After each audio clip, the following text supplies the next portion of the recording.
Hey, thanks for joining the Read and Reaction podcast. I'm your host, Nick Knudsen. On today's episode, we will review this past weekend in college football, and we'll cap it off with an interview with Dereky from Cat's Paws of 24/7 Sports, website that's dedicated to covering Kentucky football. We will preview the Florida-Kentucky game with Dereky. Give us a great rundown of what to watch out for on the Kentucky roster this coming Saturday up in Lexington. Let's jump into the weekend review, and we'll start with our Florida Gators here. As always, Tennessee comes down to the Swamp, walks out with a 38-14 loss to the Gators. They showed up play the first half. The Vols made some big plays. You saw the screen pass off to the left go for a touchdown.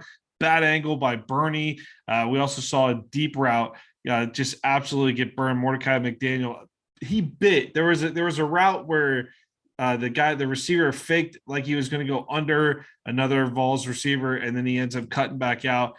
McDaniel bit on the inside because he was in man coverage, ends up getting burned down the sideline.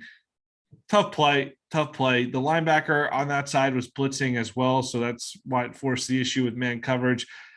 But you're going to make a couple mistakes here and there. I can't complain too much because the Gators end up bouncing back, shutting down the Vols in the second half. Although there were some long drives, and you feel like if that Tennessee team, you saw the drop fourth down pass from them, there was an open pass that was well overthrown. We discussed all this on this week's episode of Stand Up and Holler if you want to take a look at that in detail. But Tennessee, if they were the type of squad that can take advantage of the mistakes, they would have scored a lot more points. It would have been a little uglier for the Gators on Saturday night, but luckily the Vols just aren't there right now. So the Gators end up with over 500 yards of offense, 222 passing, 283 rushing in a relatively balanced effort. Emory Jones leads the way on the ground with 144 yards, 5 touchdowns and 10 drives. That's never a terrible night right there. You also tack on a field goal, and a fumble was inside the red zone by Copeland on the fourth down conversion where he's trying to get some extra yards before halftime, and 3 punts on the day. So you're nearly at a 70% clip scoring, end up with a 60%, but could have been 70 without that fumble by Copeland. That's a good night on offense right there. But you go back to it, the big plays need to stop. We keep seeing the big plays. You can't give up the big play week in and week out like this if you're going to be a team that seems to have the talent to contend for a college football playoff spot. And we're looking ahead to this Georgia game, even though this Kentucky game could be tough on Saturday night. We'll talk to Dereky about that. But I think this Gators team, these are the types of little mistakes you need to see them clean up if you want to talk about them contending for a college football playoff. Let's start on Thursday night with the rest of the schedule here. Marshall falls to Appalachian State 31-30. This game went back and forth. This was a great Thursday night game. The Herd actually took a 30-21 lead late in the third quarter. And App State, early TD in the fourth quarter brings it back to 30-28. Marshall then misses a 32-yard field goal while App State converted on a 45-yarder field goal to they played some defense down the stretch. The 45-yarder gets them over the hump.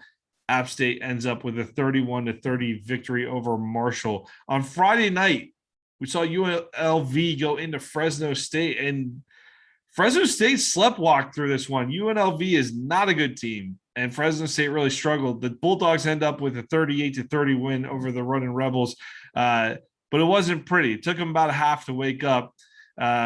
Fresno State, they go on a 29-9 run to close the game, and they escape with a 38-30 win in what was a hangover type of performance after their big win over UCLA last week. Fresno State, one of those undefeated teams out in the Mountain West to watch in terms of New Year's Day 6 bowls, or maybe is this the year the group of 5 finally gets a college football playoff spot? Could the Bulldogs be one of those teams in contention for that?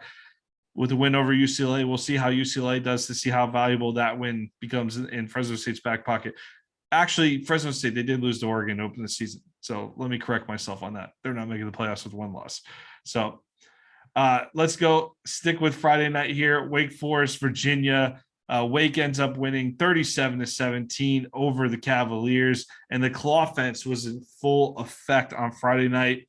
Wake Forest scored on each of the first 7 drives. The Cavaliers could not stop them. The Demon Deacons are now 4-0.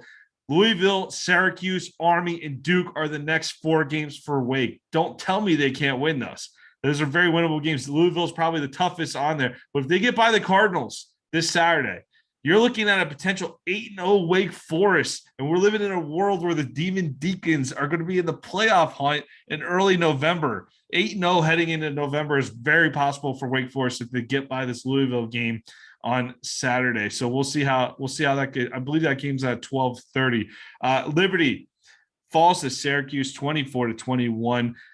Hugh Freeze, and they could not repeat. The Hugh Freeze and Liberty Flames could not repeat their effort last year in Syracuse. And the only reason I'm really mentioning this game is Syracuse is now 3-1, a nice win over Liberty, but they are somehow underdogs despite their 3-run record. Their one loss being to Rutgers, who's playing some good football this year. They're still 4.5-point underdogs at Florida State next weekend. So I really just wanted to note that somebody in Vegas is watching the Syracuse team and saying, still 4.5-point underdog to whatever's happening in Florida State right now. I'm not sure about that one, but we shall see. Let's jump to the Saturday results here. Alabama hosting Southern Miss. Bama rolls to a 63-14 victory over the Golden Eagles. The Tide started fast with a kickoff return to start the game for a touchdown. 606 total yards in this one. Bryce Young was nearly perfect, going 20 of 22 for 313 yards and I believe 5 touchdowns in this one. Next up for Bama, Lane Kiffin, Matt Corral, and Ole Miss come to Bryant-Denny Stadium. This could be the game of the year in the SEC West. Look, I know preseason, a lot of people, Lane Kiffin's always fun with Alabama. I don't know if we expected Ole Miss to be this good this year. They're looking real good early on, though. So might be the best contender to Alabama in the SEC West after Texas A&M took a fall to Arkansas this past week. I'm trying my best not to get my hopes up, but I'd be lying if I said I didn't have some hopes for Ole Miss pulling an upset against the Tide. Not much, just a little bit, though. Hanging in there. Another dominant team so far this season. The number 2 Georgia Bulldogs, 62, Vanderbilt, nothing. And 62-0 tells a story. But to illustrate how dominant the Dogs were on defense, in addition to UGA sprinting out to a 35-0 lead in the first quarter, Vanderbilt had 9 possessions in the first half. Only one lasted more than 3 plays. Only one lasted more than 3 plays of the 9 possessions in the first half. It was a 9-play, 44-yard possession, which resulted in a missed field goal. Vandy, they only managed 77 yards on the day, 24 through the air. Arkansas, Auburn, Kentucky stand in the way of an undefeated Georgia heading into Jacksonville against the Florida Gators at the end of October. The number 3 Oregon Ducks defeat the Arizona Wildcats 41-19 in Eugene. This one was tight heading into the fourth quarter. Arizona, they cut the lead to 24-19 before throwing a pick 6, missing a field goal, and throwing another interception. So kind of a disaster down the stretch for the Wildcats, but the Ducks finished strong. They remain the Pac-12's lone hope for a playoff spot. The Ducks face Stanford and Cal before a road trip to UCLA on October 23rd. We'll get some answers in the Pac-12 in the next few weeks on who's coming out of there. But Oregon certainly primed and looking good for one of those playoff spots this year. West Virginia goes to number 4 Oklahoma and nearly pulls the upset in Norman. Really should have pulled the upset in Norman. Oklahoma escapes with a 16-13 victory after a bad snap doomed the Mountaineers at the end of the game. But this is now 3 times in 4 games that Spencer Rattler and Oklahoma have flirted with disaster and skated by with an underwhelming victory. Only 12 carries for Eric Gray in this game. We saw how good he could be at Tennessee at times last year, and they're not really featuring him. With Rattler struggling, you wonder if the offense starts to maybe shift their identity a little bit, but we haven't seen that under Lincoln Riley, because he's had the pleasure of just having great quarterback after great quarterback. And Rattler, that's a lot to live up to with the 3 guys before you, with Hurts, Murray, and Baker. But I'll tell you what, maybe Rattler needs a little more help to develop. If you give it to Gray, it can open some things up. I'd like to see Eric Gray focus a little more, because this Oklahoma team, in a year where it feels like some of the superpowers are down in college football or come back to earth a little bit and are vulnerable, Oklahoma was that team that you kind of pointed to and said, man, they got a shot this year. So far, not seen it, even though they're 4-0. They escaped, they get to 4-0. And this West Virginia team, they pounded Virginia Tech for 3.5 quarters last week, ended up holding on for an upset. Or, well, technically they were favored, I guess, so it wasn't an upset. But this is the same West Virginia team that opened up the season losing to Maryland, folks. So this isn't like a stellar Mountaineers team. They're still finding their way under Neil Brown, the old coach from Troy who went up to Morgantown a few years ago. But credit to Neil Brown and this West Virginia program, clearly making progress despite the loss. It's good to see West Virginia. Like to see them get back up in college football, at least in the top 25. Because I think college football is a more fun place when West Virginia is making some noise. I like that program up there in Morgantown. Let's add Oklahoma to the list of usual college football teams, though, that are looking suspects for the college football playoff that are looking vulnerable in 2021. So Oklahoma, they're still in control of their own destiny, but if they keep playing like this, they're going to get clipped a couple times in 2021. Iowa defeats Colorado State 24-14. Penn State 38, Villanova 17. Not much to report on those. That either one of those games there. Just throwing those scores out for you. Texas A&M, Arkansas in Jerry's World. Arkansas gets a 20-10 win in this one. Another dominant effort against the Texas institution. And it's skyrocketed. This win has skyrocketed Sam Pittman's program into the top 10, which is unreal.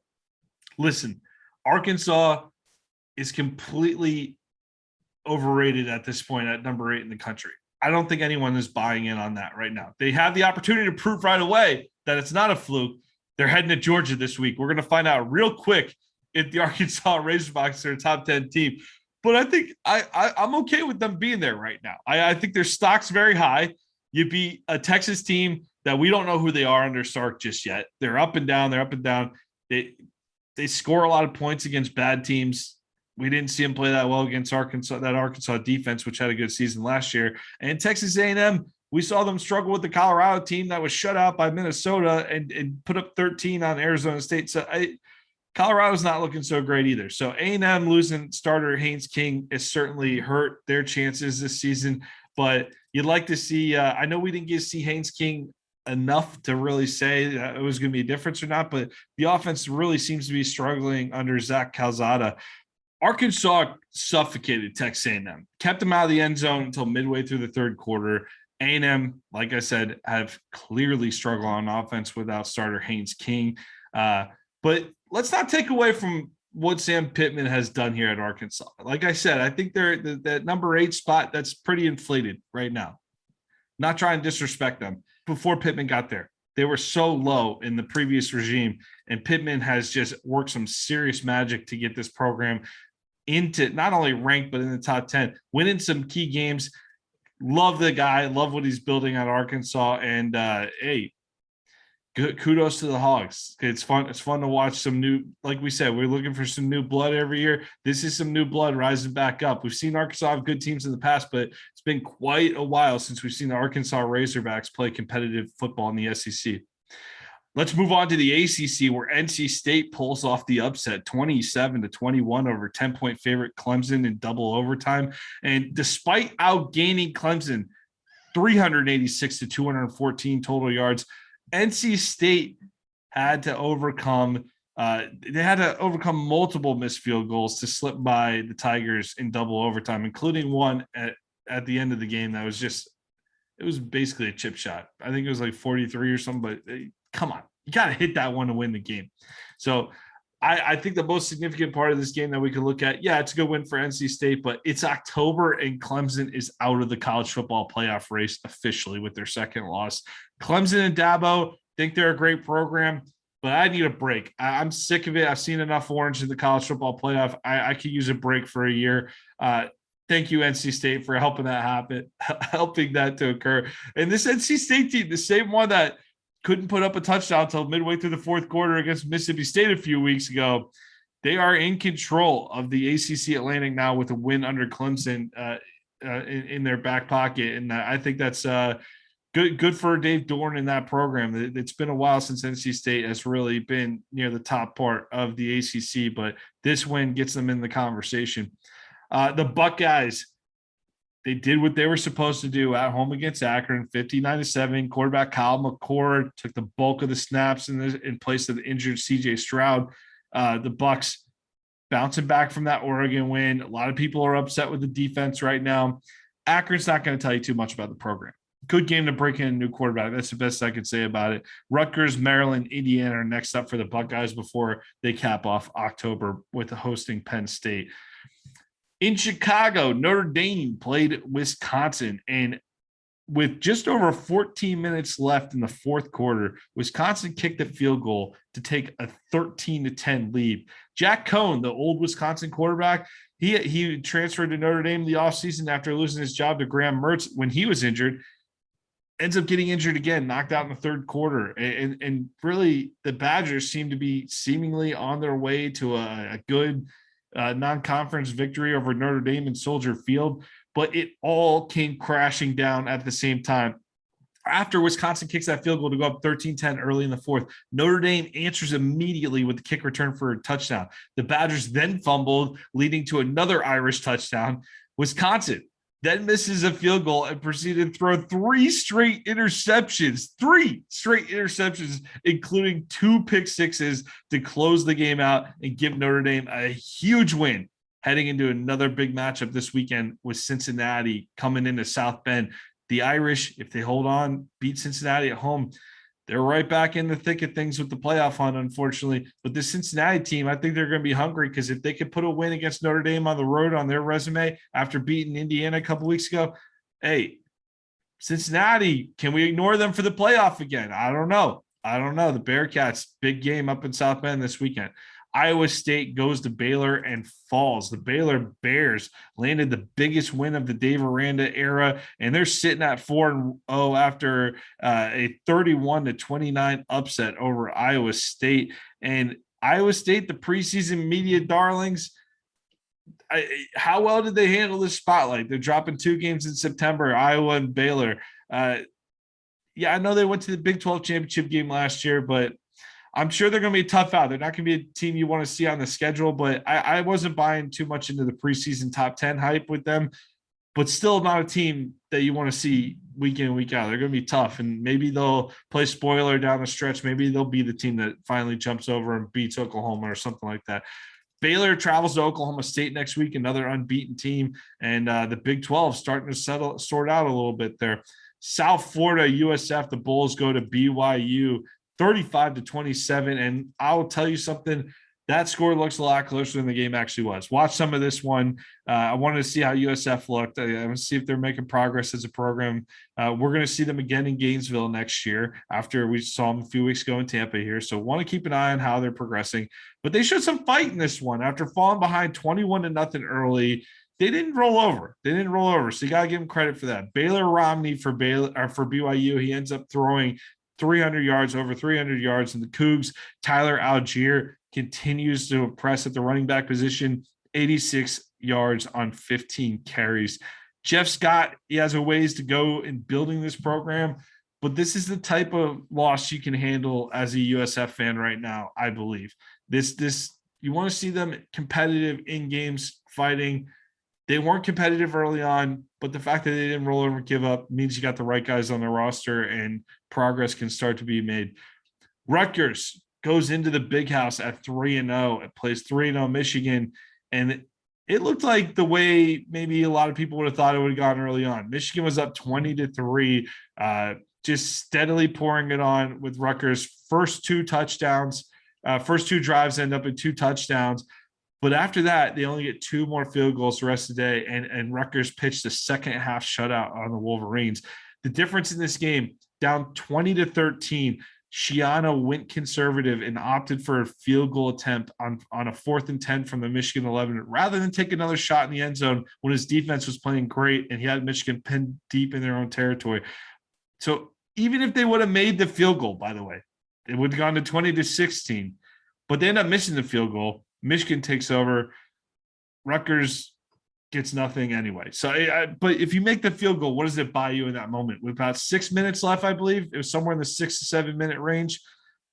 I don't understand it, but Michigan ends up withstanding 2 late drives, and one of the drives, Rutgers had a 4th and 2 inside their own, inside the Michigan 40-yard line.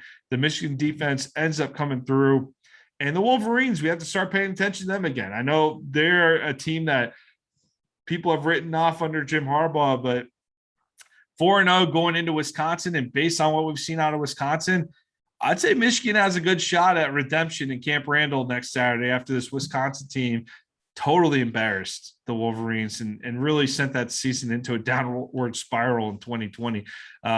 They beat up the last trip there a couple years ago. Wisconsin beat up on Michigan as well. So Michigan certainly has a bone to pick with Wisconsin here, and it should be a good game in Camp Randall. But the Badgers trying to avoid that 3rd loss. Michigan trying for some redemption to move to 5-0.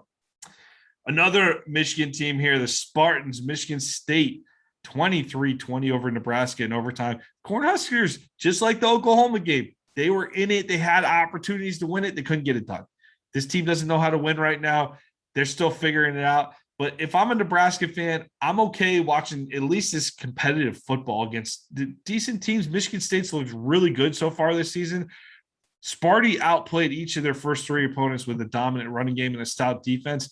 Well, the stout defense showed up against Nebraska, but the running game did not. Michigan State rushed for over 300 yards in their Big Ten opener against Northwestern, Big Ten West champion Northwestern, that is.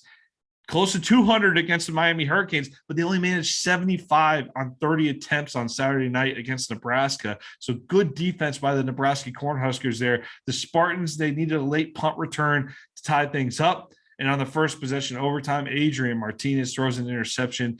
Michigan State closes this out with a win, 23-20 in overtime to improve to 4-0. Mel Tucker getting things done in East Lansing. Another upset in the ACC. We go to Atlanta this time. Georgia Tech 45, North Carolina 22. A lot of preseason hope for this North Carolina team. Sam Howell, preseason hype with the Heisman. Couple rough losses in the ACC so far for the Tar Heels, though. And a week after Georgia Tech battles Clemson down to the wire in a goofy rain-delayed game, weather-delayed game where the Jackets, you didn't know what that meant with the weather delays. Clemson still finding themselves. The Jackets, they easily handled the Tar Heels at Mercedes-Benz Stadium here in Atlanta. Quarterback Jeff Sims stars in this game. He goes 10 of 13 passing for 112 yards and 1 touchdown through the air and adds 10 carries for 123 yards and 3 touchdowns on the ground. Big win for Jeff Collins after opening with the disappointing loss to Northern Illinois. And you want to see if Georgia Tech can build on this momentum. How does North Carolina bounce back? It'll be interesting to watch here in the ACC. But good win for Jeff Collins and the Jackets there in the Mercedes-Benz Stadium in Atlanta.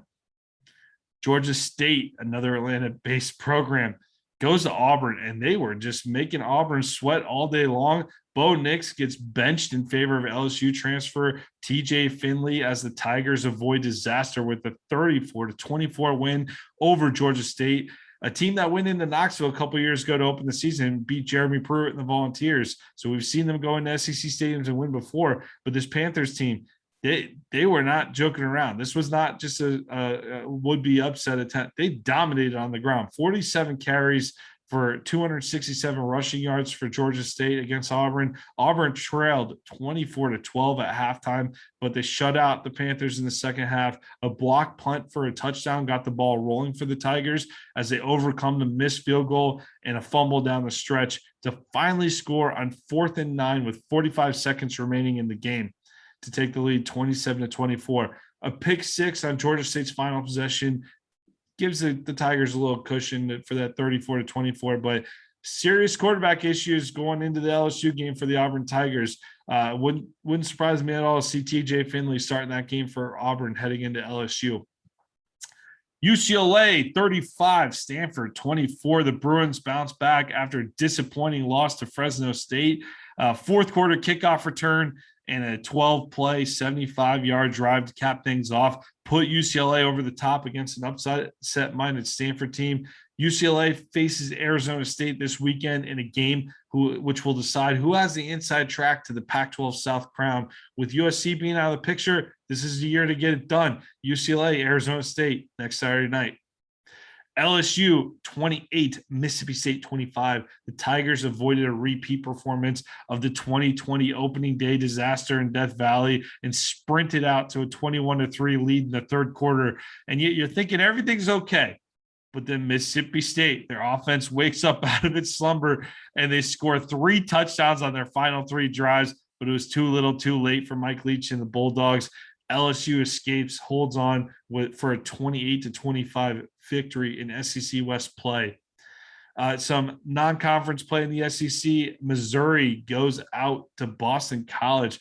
Tight game. This one was back and forth, a high-scoring affair, and it went down to the wire. Mizzou kicks a 56-yarder a field goal to tie things up and send it to overtime as time expires. Boston College scored a touchdown to open the overtime session and intercepted a Missouri pass to close things out and lock up the win. Boston College escapes in overtime, 41-34 over Missouri. Bowling Green goes into Minnesota, the Twin Cities, and they beat the Gophers 14-10. Complete lack of a passing game here cost the Gophers an easy win against one of the lowest level MAC teams in the last few years. This Bowling Green team, they've had some good teams in the past, but you can't even manage 60 yards passing from Tanner Morgan, Minnesota. Come on. You can do better than that. But kudos to former Florida quarterback coach Scott Loeffler, who's only won 3 games in his first 2 seasons at Bowling Green. And just to illustrate how bad the Falcons have been of late, it's been since 2015 that a Falcons team has won more than 4 games in the season. So this is a major letdown for PJ Fleck and the Gophers, coming off an impressive opening day performance against Ohio State and then a 30-0 win over Colorado heading into Big Ten play. You'd like to see a little more from Minnesota on there, but oh well. SMU TCU. SMU 42, TCU 34. Sonny Dykes lands his biggest win at Southern Methodist in the battle for the Iron Skillet. These 2 programs outside of Dallas here. You got TCU in Fort Worth, SMU actually in Dallas on that. Shouldn't say outside of Dallas. But so these guys are neighbors. These guys play a lot.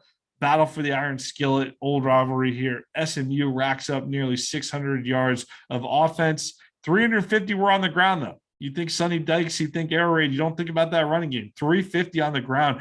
SMU averaged close to 7 yards per carry in this one, despite turning it over 3 times. The Ponies still put up 42 points. The Mustangs and the Frogs, they had an altercation at midfield. Some Mustangs players ran the SMU flag out, tried to plant it on the TCU logo. TCU was having none of that. Guys get in each other's faces. A TCU player ripped the flag off the bowl, I believe I read, and Sonny Dykes ends up apologizing for the incident after the game. USF, Navy, Tulane, and Houston are up next for SMU, meaning the Ponies have a good shot at running things to 8-0. USF, Navy, Tulane, and Houston. Tulane might be the scariest one on that stretch there. So other than that, quite a winnable stretch for SMU to get to 8-0 if you want to put them in the playoff conversation at the beginning of November. But here's the problem with their schedule. They're going to end up facing the American Athletics Conference's version of a murderous road with Memphis, UCF, Cincinnati, and Tulsa in back-to-back weeks to close out the season. I'm not sure who hates SMU in the conference office, but somebody does, because that schedule, playing those 4 teams back-to-back, woof, ugly. So I'm not sure it's going to finish well for SMU, but enjoy it while it lasts. Good win over TCU for the Ponies. All right, let's stay in Texas and talk about the Longhorns winning 70-35 over Texas Tech. Let's read the first part of the game here for Texas. Touchdown, pick 6, touchdown. And that's what the Texas drive chart looks like in the first half. And by halftime, Texas Tech was down 42-14, and this thing was over. So the Longhorns, they continue to be a difficult team to project on a week-to-week basis, but 639 total yards of offense for Texas in this one, 386 on the ground with running back Bijan Robinson, preseason media darling, leading the way at 137 yards on 18 carries. So despite some inconsistencies out of Texas so far, Sark's Horns, they seem like they know what they're doing on the offensive side of the ball. Arkansas beat them up pretty good, but other than that, they're putting up points, and they seem like they're going to continue to be at least a very entertaining team to follow in 2021.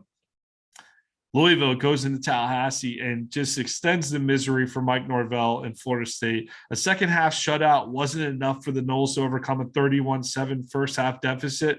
FSU cut the deficit to 31-23 and drove down inside the Louisville 40 before turning it over on downs. An 0-4 start for Mike Norvell. Syracuse, North Carolina, and UMass up next for the Noles. They're favored over Syracuse. They did beat North Carolina last year, but don't see that happening again. So Syracuse and UMass, at least, that hopefully you're getting 2 wins to get to 2-5 there for FSU. If not, if you don't beat Syracuse, you're looking at 0-6, and then you pray to God that you beat UMass if you're a Florida State fan. UMass is one of the lowest teams in the FBS, but we've seen them lose to an FCS team this year. So I guess you can't guarantee anything right now. So nice win for the Cardinals. And like I mentioned, big road game this week against unbeaten Wake Forest on Saturday. That could be a massive game in the ACC. We'll see how the schedule works out, but two unbeaten teams in the conference at least getting together with Louisville and Wake Forest, unbeaten in ACC play. Kentucky, Florida's opponent on Saturday, they go down to South Carolina. They get a 16-10 victory over the Gamecocks, despite turning the ball over 3 times, which really killed the Wildcats in this one. South Carolina, they only managed to gain a little over 200 yards of offense, but the Gamecocks defense, they keep Will Levis and that Wildcats offense out of the end zone after an opening drive touchdown. Kentucky hosts Florida this weekend at Kroger Field at 6 p.m. Oregon State goes into USC and just wallops the Trojans 45-27 and little Pac-12 after dark action. Southern Cal kept it close until halftime, but the Beavers poured it on another 24 points in the second half and outpaced the Trojans 45-27 to give Oregon State their first win at the LA Coliseum since 1960. Jonathan Smith has done a good job with that Oregon State program. Are we going to hear his name mentioned for USC after that win? Hope not. Feel like he's a good fit at Oregon State. Hope he stays there. Colorado, Arizona State, the Buffs. We saw a good performance against A&M. They then turn around. They get shut out by Minnesota. How do they do on the road at ASU? 35-13 Sun Devils. Arizona State bounces back after a rough night against BYU. With USC out of the way, Arizona State has a good shot at this Pac-12 South title. They just got to get by UCLA on Saturday.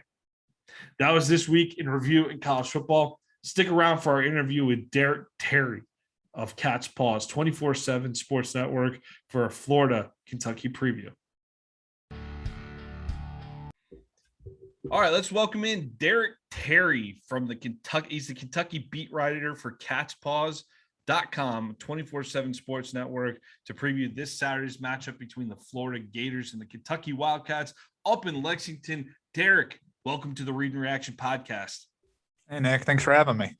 Hey, looking forward to it, man. Hey, Kentucky, you got a quarterback this year, man. Let's talk about what's happened this a little bit so far in 2021. Saw a tight game against South Carolina, obviously, this past weekend, but explosive opener against Louisiana Monroe. The tight game against Chattanooga. I'd like to hear a little bit about that. And then game 3 there, you guys had another close one with Missouri, I believe, right? Yeah. For Levis, he transferred into Kentucky from Penn State. He was competing with Bo Allen, who is a Lexington kid. He's just he's listed as a sophomore, but all these classifications are really thrown off because of COVID. I think he, in a normal year, he would have been a red shirt, but I think UK's approach was they'll just kind of deal with the COVID stuff towards the end of these guys' career. But Levis beat out Bo Allen, and then of course Joey Gatewood, who had transferred into here, played at UK last season, was a backup to Terry Wilson. Levis won the job in 9 days. And then, a couple weeks later against Louisiana Monroe, he threw for 367, 4 touchdowns, which was the best debut ever for a UK quarterback. Most yards passed for, most touchdowns thrown in a player's first start. Against Missouri, UK went heavy ground game. They rushed for 340, I think maybe 341 against Missouri. But he had some big throws. I mean, he only completed 10 passes, but he threw for 179. So, pretty good chunk plays in there. And then against Chattanooga, It was one of those games, I think unless you were really keeping up with UK in the offseason, it might have flown under the radar how much UK put into beating Missouri. I mean, that was a game that they lost last season. It was the first game that they had played without John Schlarman, the former offensive line coach who passed away from cancer. It was the first game that he didn't coach. And they did not play well at all out at Missouri. And they had put a lot into winning that game this year. And they did. They found a way to hold on. Against Chattanooga, they really wanted to work on the passing game. Really got away from the run. They barely rushed for 100 yards against Chattanooga, but pick six late in the game by Ty Asian really helped kind of hold on. And then last week was definitely Levis's toughest week.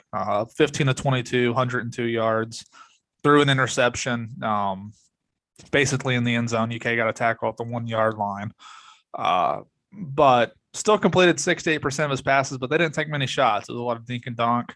So I guess the scouting report I would say on him is he has one of the best arms I think you'll see in college football. I mean, arm strength it's next level good, but the two of his interceptions this year were directly because of inaccuracy. Threw the ball behind guys a little too hard, got tipped up and intercepted. So he's really been trying to work on those intermediate and short passes, but I would still say he is a step up from what Kentucky's had typically in the Mark Stoops era.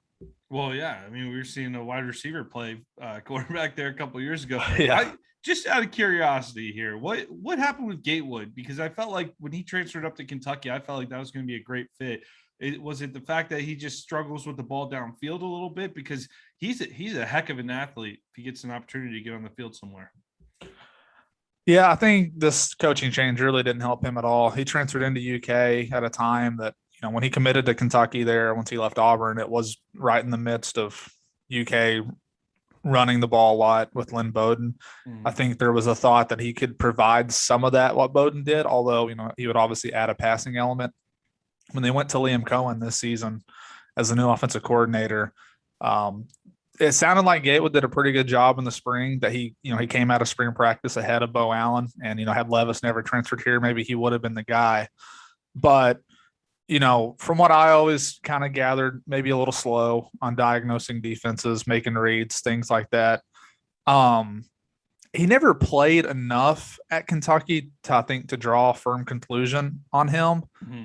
But for what he was ranked at a high school, he never really did anything that kind of wowed you. He started against Georgia last year, which is outside of Alabama. It was the best team Kentucky played, I would say. Best defense. I mean, I don't want to offend the Florida fans who won the SEC East last year.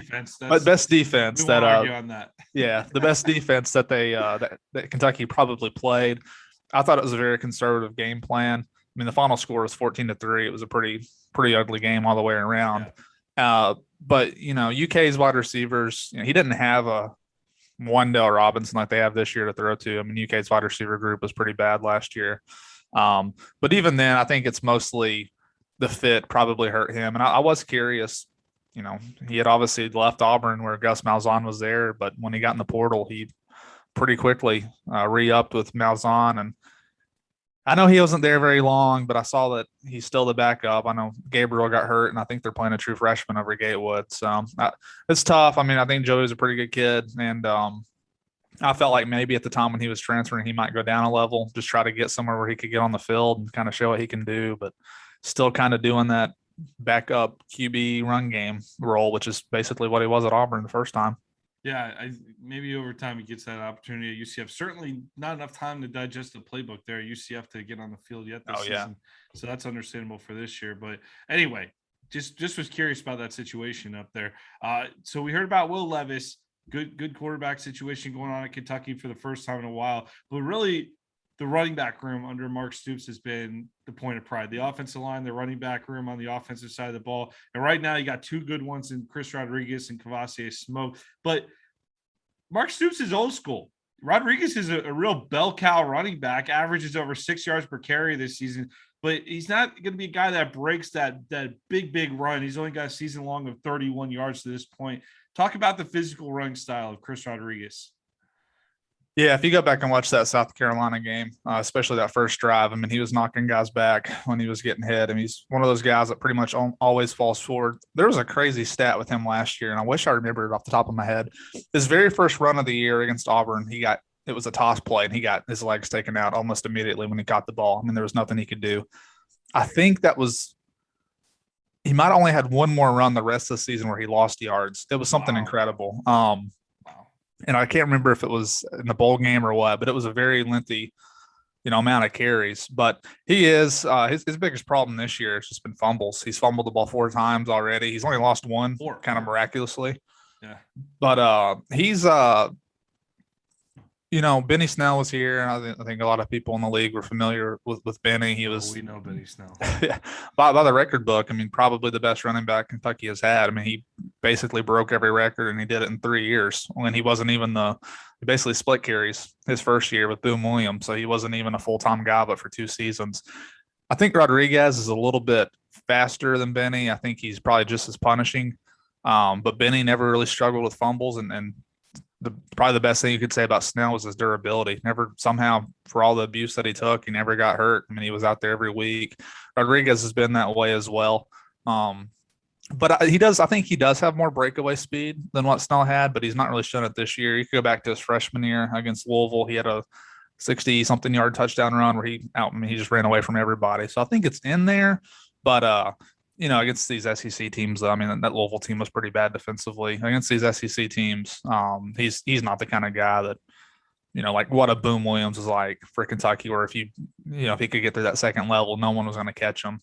Rodriguez isn't that guy, and I don't think there is a guy like that, honestly, in the running back room for Kentucky this year who just has that great breakaway speed. Even Smoke is a little bit more elusive, can make some pretty good cuts in the open field, probably more of a threat in the passing game out of the backfield, but still not someone with just that great breakaway speed.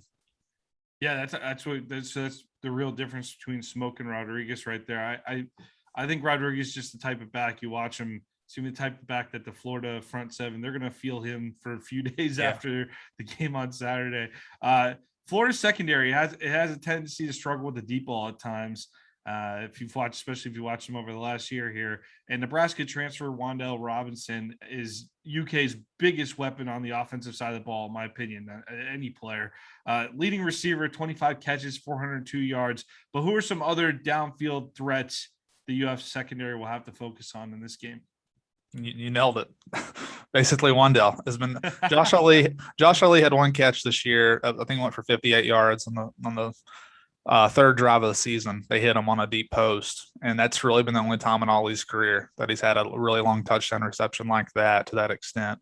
Ali, it's a very heavy kind of 2 wide receiver tandem. I mean, Robinson is by far the focal point. That's who. I mean, it's just clear. I think fans will see that this weekend. He's much better than any of the other receivers that UK has. But Ali has been around a long time. This is his 5th year, and he's a true 5-year guy. He didn't redshirt. So, I mean, he took advantage of the COVID extra year, and this is his 5th year actually playing in the rotation for UK. And he's a solid player. He's in a better role this year, I think, as like a number 2 guy. I mean, a lot of SEC schools, he's probably a 2 or 3. So, last year he was wide receiver number 1, and he was the main. I mean, if you go back and look at the stats last year, he by far had the most receptions for any Kentucky player, but he wasn't, despite that, I don't think he was someone that a defense really truly had to account for. Whereas I do think Robinson is that kind of guy. But if there is someone in theory who could be a deep threat guy, he's not really proven it in SEC play, but Isaiah Epps has some pretty elite straight line speed, I would say. I mean, if he were ever to get kind of open on a go route, he would be someone, I think, in theory, who could take the top off, but he's not really shown that at all in at least in SEC games in his career. So that is an area, Kentucky, one of the big reasons why they changed offensive coordinators was to try to improve passing the ball, but Robinson has helped a ton. You can still see, though, that they're probably still a couple years away from getting that wide receiver room where they want it. Is that because of the players in the room right now, or is Mark Stoops just – you mentioned the conservative game plan against Georgia last year. He's a defensive-oriented guy. We experienced Will Muschamp for a few years in Gainesville, Florida. We know how that can be with a super heavy defensive focus on the team. is he letting him open it up to the extent that they could? I think so. I mean, especially in those early games, and they really aired it out. Against Missouri, they took multiple deep shots. I do think it's mostly the yeah. Well, it's kind of both. Like last week, I don't know if you had a chance to watch the South Carolina game because I know Florida played at the same time as Kentucky and South Carolina. They had a ridiculous like turnover problem last week. They could have had 5 turnovers. They fumbled 4 times, lost 2, threw a pick. I think the defense was playing so well last week that they basically just tried to get out of there. So it was 16-10. Still had 4 scoring drives. They stalled out in the red zone a couple times, which I think definitely made the score closer. But they've had such a turnover problem that it's kind of put them in a difficult spot. But like that Chattanooga game, they got down in the fourth quarter, 16-14. They're early in the fourth. They drove it right down, and then the touchdown pass on that drive was a 31-yard pass to Isaiah Cummings. So they've taken plenty of shots this year, much more than in previous years. And Levis, really those first couple of weeks, his downfield accuracy was way better than he would even. I mean, it was definitely at a pace that could not be kept up. It was like every time that he was throwing it deep, they were catching it. So that stalled out a little bit. And really, the last 2 weeks, and I'm sure Florida, well, you never know with Grantham, but teams the past 2 weeks have played 2 high safeties and really kept everything in front of them. And last week they didn't convert. I think the longest pass play was maybe just 17 yards. So they did not convert on any kind of deep ball last week. And that's a pretty big part of this offense is they want to really control the ground game and then take their shots and play action and get chunk plays through the air. And South Carolina did a pretty good job taking that away last week. We've seen Rigg and Bates, the other tight ends, be involved a little bit in the passing game so far this season. You mentioned Epps already as maybe more of a downfield threat. What type of receiving threats are Rigg and Bates out of the tight end room? Yeah, so Rigg's been around a long time. He's another guy who took advantage of that COVID rule. And interesting, I think he and Missouri punter Grant McInnes, who also played at Kentucky, they're both 6th-year guys who actually like recorded a stat in all 6 seasons, which is pretty incredible. Rigg got hurt. I think he got a medical red shirt, or might have been that deal. Something happened because I think that was before the 4-game red shirt rule. But Rigg is not like I mean, he's steady, really good in the blocking game. That's his big thing is he's a very good blocker, pretty physical. He can catch it, and he had a good play against Missouri where he caught a tight end screen and had a pretty big gain on that final drive, which put him in the red zone.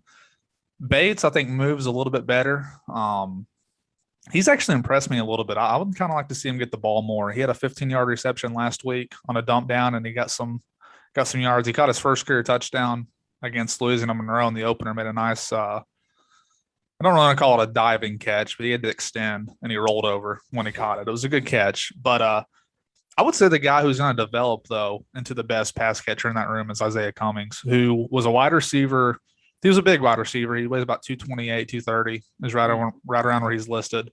Kind of like that H-back type player. And Keaton Upshaw, who was supposed to be he caught a touchdown, the only touchdown Kentucky scored last year against Florida. Keaton Upshaw caught it in the red zone. He was going to be – people were really excited for him in this new offense, and he ended up tearing his pectoral muscle in the preseason, so he's out for the whole year.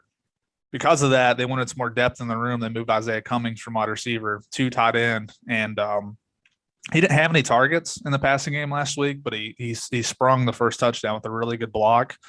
I think he's a guy that is going to develop, going to keep developing, and I think he'll be one of the – I don't want to say he'll be, the best tight end in the SEC before he leaves Kentucky. I mean, that's pretty high praise with some really good players, but I do think he'll be someone that when it comes to the passing game, I do think he'll be a focal point of it for years to come. But he's still young right now. He's still learning the position. He's really been kind of hit or miss in terms of when he gets targeted. But between those three, I mean, they use them a lot. You'll see a lot of sets where all 3 tight ends are out there, and he'll line up sometimes, more out at wide receiver, or he can come in and block. So the tight ends are definitely on the field a lot, but I did the math yesterday. They've only accounted for 18% of the completions to this point through 4 games. So I kind of thought that would be a little bit higher. But man, the target share right now from Wan'Dale Robinson is very high. He's really the main focal point of this passing offense. So yeah, the tight ends are going to be more run heavy. Watch out for Robinson deep. Keep an eye on him.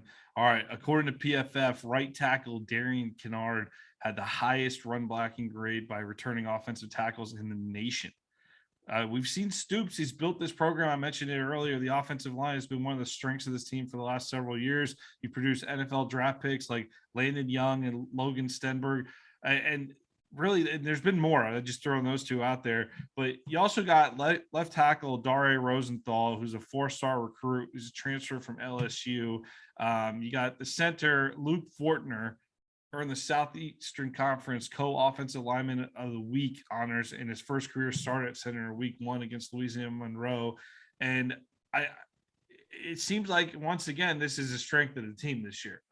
The offensive line seems to be doing okay up in Lexington. Yeah, Fortner actually just won SEC Offensive Lineman of the Week again against South Carolina. So he's won it twice through 4 weeks. And he was a guard up until this year. They moved him over to center. He replaced Drake Jackson, who was probably, he was up there. He's 1 or 2 in terms of the best center in school history. He was a great player for Kentucky. Kennard was a guy that they had actually, he probably could have gone to the draft last year. Most people think he's going to be a guard at the next level, but he wanted to come back, probably a 3rd or 4th rounder last year. Would have gotten picked, but maybe not as high as I think he could have if he came back and had a good year. So the idea was he would come back and play left tackle this season. And he went through spring ball as a left tackle, but then Rosenthal left LSU. UK had a connection to Rosenthal, ended up getting him, and pretty obvious in fall camp, maybe 2 weeks in, Rosenthal had taken over the starting job at left tackle, and Kennard went back to right tackle. So, he's back in his natural spot. He's done a great job. He got called for a hold last week. I think that was one of the first times he's committed a penalty all season, but Rosenthal is probably more your prototypical, long, 6'7", carries his weight really well.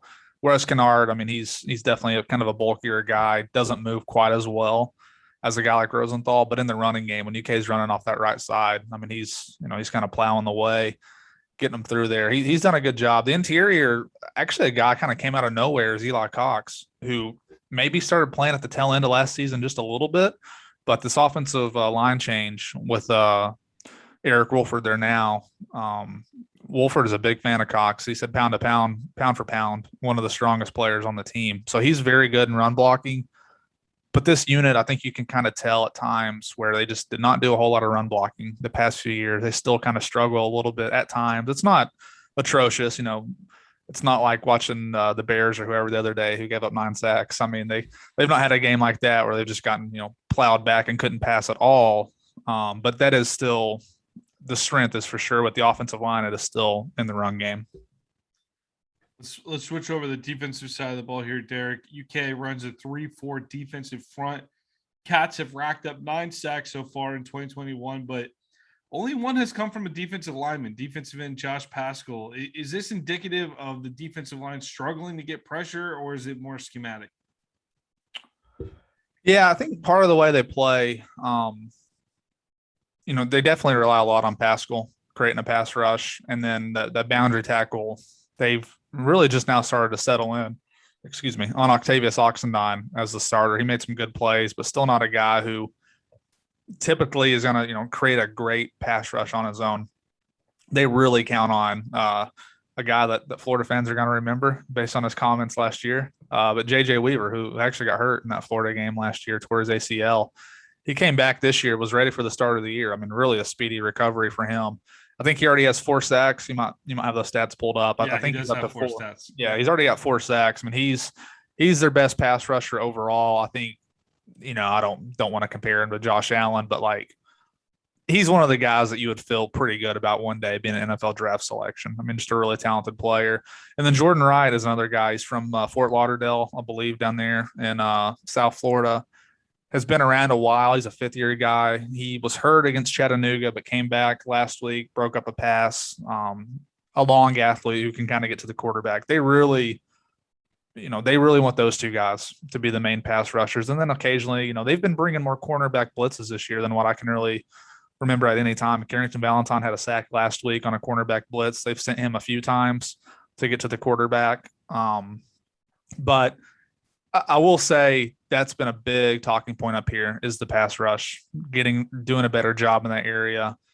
They really, against Missouri and Chattanooga both all game long, they just kind of was dink and dunk all the way down the field. I think Missouri threw it 52 times, and they have a pretty quick passing game. So UK wasn't really getting to Connor Bazelak, and that was really driving people crazy. And I can't remember how many sacks they had against Louisiana Monroe, but those numbers are probably inflated because of that game. I mean, that team, which to their credit, I saw they actually beat Troy last weekend, which stuns me because I thought they were worse than Chattanooga when they came up here. They didn't win a game last year, really struggled. They couldn't do anything against UK. I mean, they scored on their very first possession. Then I think they punted 9 straight times, like 3 and outs for the most part after that. But Weaver is the guy that, regardless of what he said about Kyle Pitts last year, he's a very good player. What did he say for those at home that don't remember? What did he say about? I really don't even remember exactly. I think he said something about maybe shutting them down, which nobody shut Kyle Pitts down last season. And then he actually, unfortunately, got hurt on a play where he was covering Pitts down the field. But Pitts caught the pass, and Weaver was hurt. It was, I think, like late November. And a lot of the talk was, I think a lot of people thought he wouldn't really be ready until around this time, like early October. And he made it all the way back to start the season. Had a sack again. Actually, both of his sacks in SEC play, I think, have come on kind of free runs. He just didn't get blocked either time. And he went in and came up with the sack. How has the front seven held up against the run? Because that's the real matchup you got to worry about with this Gator team coming in to Lexington here. The Florida running game has been fantastic so far. Yeah. What do we have to look for in how confident are you that Kentucky's going to slow it down? Well, I would say not very, just because I think obviously Florida is very, very, I mean, this is probably the best rushing offense UK is going to see. I saw only the service academies are rushing the ball for more yards than Florida up to this point. It's interesting because they did not stop the run well at all against Chattanooga. One player, I think Liam Ford was his name, ran for 168 on them. Missouri, but that's where it gets tricky. Louisiana Monroe was like not capable of running the ball well against an SEC front. They just did not have the players. So UK did a good job, I guess you could say, that game. They did what they should have. Missouri more or less decided to not even try to establish the run. I mean, they threw it 52 times. So they're much more interested in passing the ball down the field. Chattanooga did well. And then I would say South Carolina wanted to run the ball. But you look at their stats against basically everybody they've played this year, they're really having a hard time doing anything. They gained 200 yards against Kentucky last weekend. Yeah. Just over 200, I think. Yeah, and UK held them to 58 yards, 2.2 yards per rush. Mm-hmm. So, I mean, a good job, obviously. But if you hold any SEC team to 2.2 yards per rush, you're doing a good job. I think they have good players when it comes to stopping the run. I think generally UK will be a team that does not just get gashed on the ground. I mean, Marquand McCall is like 360-pound nose tackle who played great last week. He can move the pile a little bit. He can get around there. Pascal's been around forever. I mean, they're big up front. They're boundary tackles over 300 pounds too. And then their linebackers, DeAndre Square and Jaquez Jones, who was a Ole Miss transfer. They've both played really, really well this year. And every game that they've had, those two guys have really shown up. So, with Weaver on the edge too, and then Wright, I think by the end of the year, this will be a team that's pretty good at stopping the run. But Florida, I would say a big thing this year that UK has not seen is the quarterback run, the way that Florida's going to use it. I don't think any team they've played actually has really made that a priority at all. Hell, last week, Luke Doty, I don't think he's even 100%. So every time he tried to run back there, it was not really he was not going to break any big plays in the running game. He can basically run when healthy, but he's not healthy right now. Yeah. I mean, he's a good dual threat guy whenever he's full go. But you add Emory Jones in, and it sounds like Anthony Richardson will probably be healthy this week. That's just a matchup that it's hard for me to say how UK might fare just because they haven't really faced a team like this yet. I think y'all are going to get lucky and not have to see Anthony Richardson. I think that's probably the case. I think they're trying to save him as much for the LSU Georgia stretch as possible, but maybe an emergency case. So hopefully he gets to rest up another week here. But McCall, you mentioned McCall, and just for Gator fans out there, this guy's 6'3", he's about 360 almost. Senior who was a 4-star prospect and really speaks to the depth that Mark Stoops is building in this program. This Kentucky team is not the Kentucky team it was 10, 15 years ago in terms of talent. Like the talent level has risen significantly under Stoops. And it's not just talent now, but it's experience. And looking at your secondary here, Derek, you're looking at the Cats secondary. I counted 7 seniors or super seniors right now with the COVID year in the defensive back room. That's crazy amount of experience in the SEC. Yeah, they got a lot of guys. I mean, the youngest guy on the defense is Carrington Valentine, who I mentioned on the cornerback sacks. He's a true sophomore, and Corker is an All-SEC. I think he was All-SEC third team preseason. He'll be a draft pick. Ty Asian, little less sure he'll be a draft pick, but he's been a good college player. He another guy that his redshirt freshman year had a big interception against Mississippi State. In that win, he had an interception against Florida, Felipe Franks in 2019, where Franks ran around for a little while and then just threw one straight up in the air to the goal line, and Asian camped under it and caught it and ran it out of there. So he's made some plays against the Gators in the past. Those are the two starting safeties. And then Cedric Dort, he was a starter in 2019, played a little bit in 2017 and 2018. Or actually, I think he might have redshirted in 2018. And then last year they had Kelvin Joseph transferred in from LSU. He started on one side with Brandon Eccles, who plays for the Jets now, on the other. So they had to replace 2 NFL corners off last year's team. And Dort has done a really good job. But if you go by Pro Football Focus, they're pretty big fans of him. He doesn't really get thrown on a ton, and he's pretty good in coverage. He's another Florida native down there from around where Jordan Wright is from in South Florida. The problem I would say with that group is they are extremely thin. I mentioned Eccles and Joseph. They also had 2 corners transfer to Power 5 schools. They had Jamari Brown, another Florida native, who transferred. He was a starter at times in 2019. Didn't play as much last year. I think it's always tricky. It's hard to know last year if guys were hurt, if there was COVID issues or what it was. But he just basically wasn't really a factor last year. He went to Purdue, and then MJ Devonshire, who's a former pretty highly rated recruit for UK standards, went home to Pittsburgh. So you add that in, plus I think they might have had someone just who graduated. Either way, it was 4 or 5 guys who were in the rotation last year who were no longer there. So it leaves you even though there's experience in terms of the time they've been with the program, not necessarily on-field experience with this group. I think that's fair to say with Dort for sure. I mean, he's played quite a bit, but it's not like a 5th-year guy who's played 40-something straight games or whatever. He's played here and there. I mean, he's done fairly well when he's been in there, but at the same time, when they got a guy, which I mean, Joseph and Eccles are both NFL players, pretty talented guys, but they really didn't have any problem recruiting over him, I guess you could say.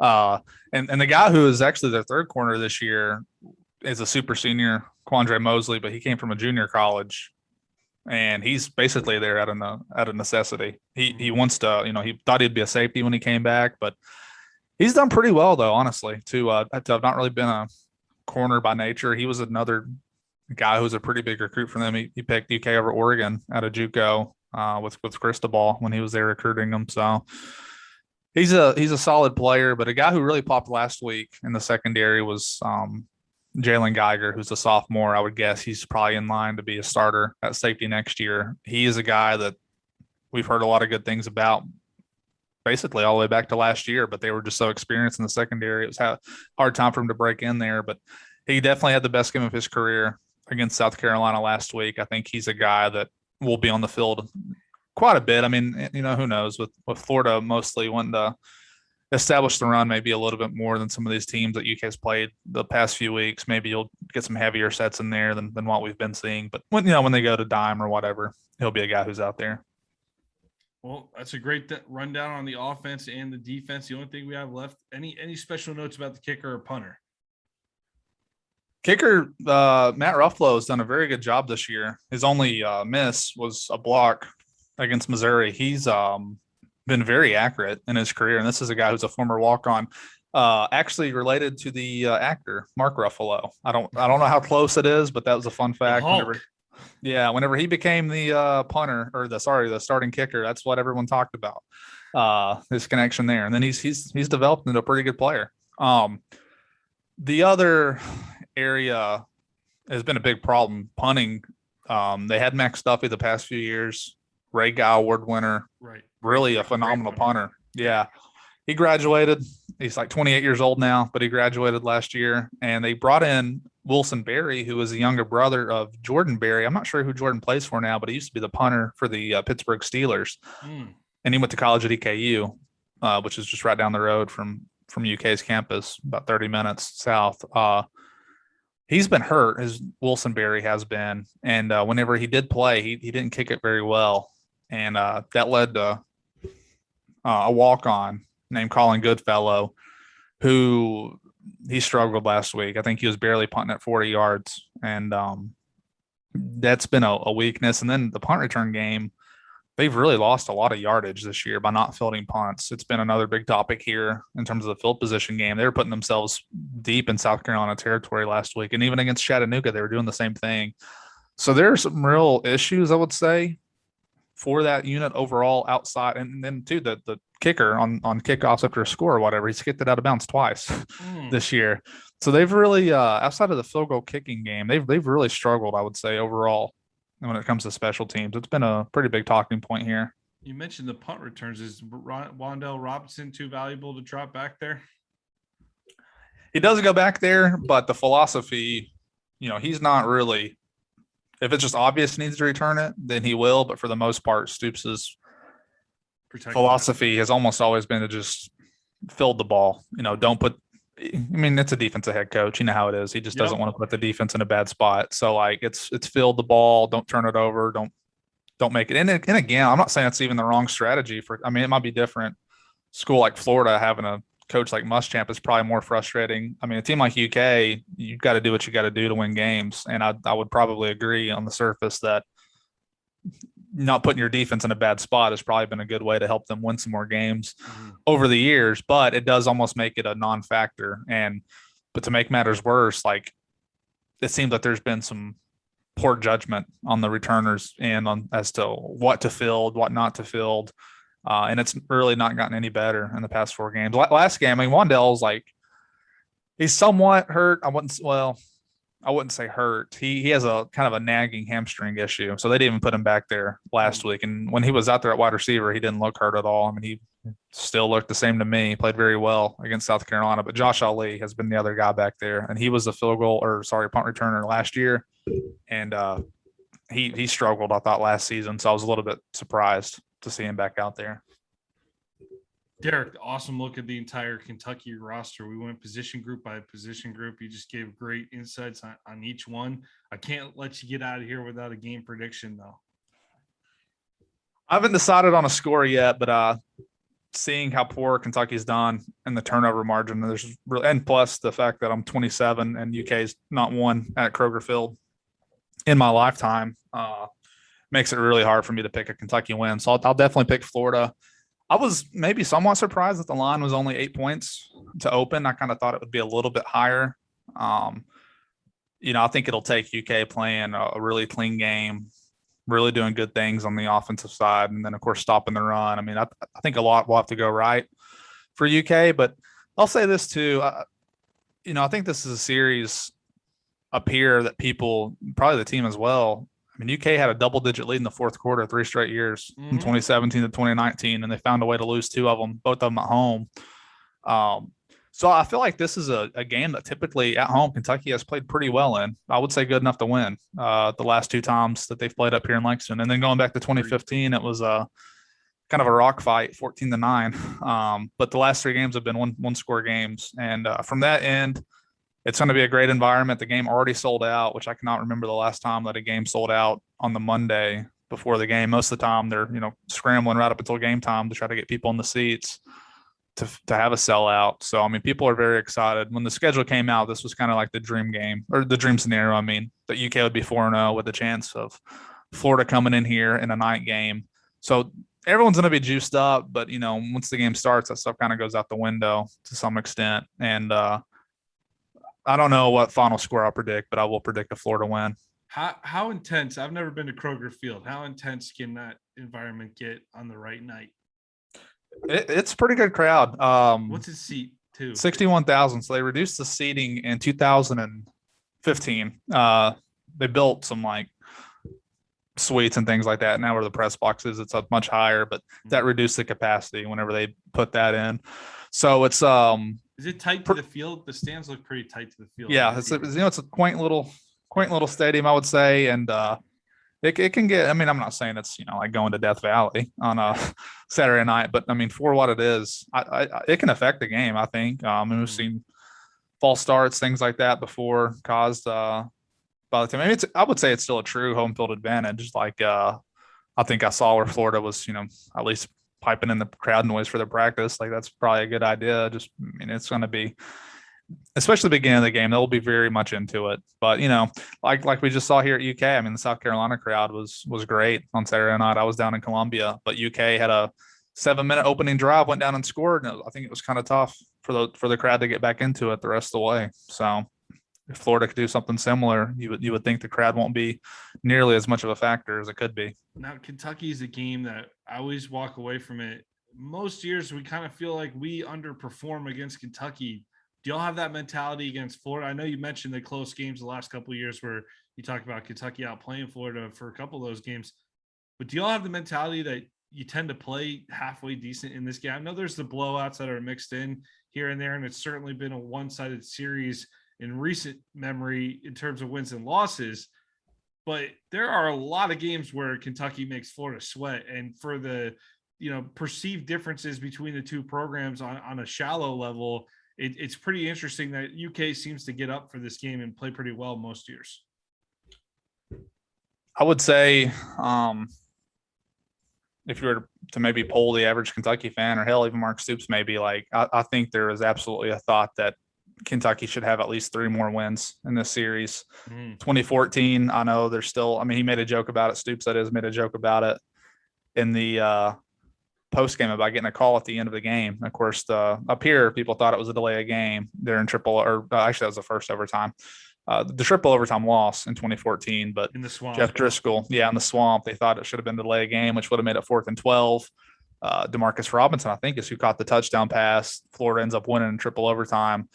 And then 2015 was a close game, but I don't know that Kentucky even led that game. I don't think they did. And then 2017, for my money, I've been covering UK football since 2015, but I grew up in the state, so I've pretty much watched every UK Florida game since like 2005.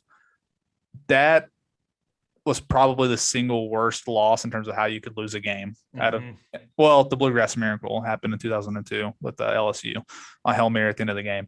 But to leave 2 receivers uncovered and then have a hold called at the end, which forced a very long field goal, which came up short. That turned out, correct me if I'm wrong, but I think that was just a 4-8 Florida team. It was not a very good Florida team. 17, that was a transition year. Yep. So that was a game that they absolutely felt like they should have won. I would say they outplayed Florida that night. So Luke Del Rio came in. And then 2019, I think was more, you just have to give credit to Florida. I mean, Kyle Trask, the discovery of Kyle Trask. Hey, if you want to look at it from the Florida angle, that was a key moment in the Dan Mullen era. Sure. We always ask, if Felipe didn't go down, would we have even seen Kyle Trask at all? So that game has been a defining moment of Dan Mullen's tenure in Gainesville so far. Well, you look at it from UK's end, the thought was like, oh, here we go again, that a backup quarterback came in. But it actually turned out that this backup quarterback was legitimately a good player. And so I tend to give more credit to Florida in that game. However, on the UK end, they missed, I would say, a somewhat chip shot field goal. Oh, we stole that win. Ahead. Yeah. You could count that as a stolen win. So I think that's how people look at it.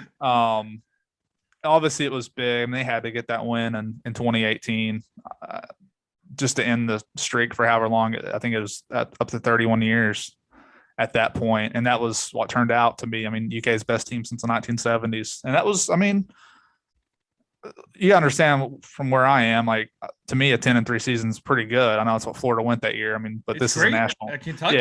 Yeah. Fantastic. But I mean, that was still a 10-win Florida team. I know it's not, like a team that will probably be remembered like at Florida, but it was still a pretty solid compared to 2017. At Florida, Mullen's first season was a pretty good team, and UK went down there and won. And then obviously last year, I thought UK played okay, for a half, but they just did not have any kind of offensive firepower to really stay in a game like that. And Florida won it pretty easily. So I do think this is a game that you'll see the team come in, I wouldn't say intimidated, like a lot of guys on this team were on that 2018 team. So, I mean, they've played in a Florida win and they've played some other games where they could have won. Well, like you said, you gave a great history there of recent history between these two schools. Tight game after tight game after tight game. So I'm not too shocked that the spread's a little bit close this week because hey, look, if Gator fans are being honest, this is one where you're like, oh, I hope we just take care of business, go out and play well, take care of business. But that doesn't always happen against Kentucky for some reason. So looking forward to watching it. Kentucky, talented quarterback. This is a different type of Kentucky team we've seen the last couple of years. 6:00 on Saturday night up in Lexington, Kroger Field there. Sellout crowd. Going to be loud for the Gators' tough environment. Derek Terry, tell the people where they can find you before we head out. Yeah, on Twitter, you can find me at Derek S. Terry. That's DEREK S. Terry. And then catspaws.com is where all my work can be found on the 24/7 Sports Network. Hey, as you can see, this guy knows Kentucky football up and down. Derek, thanks for joining the Read and Reaction podcast today. Thanks so much for having me. It was a good time. Have a good one, man.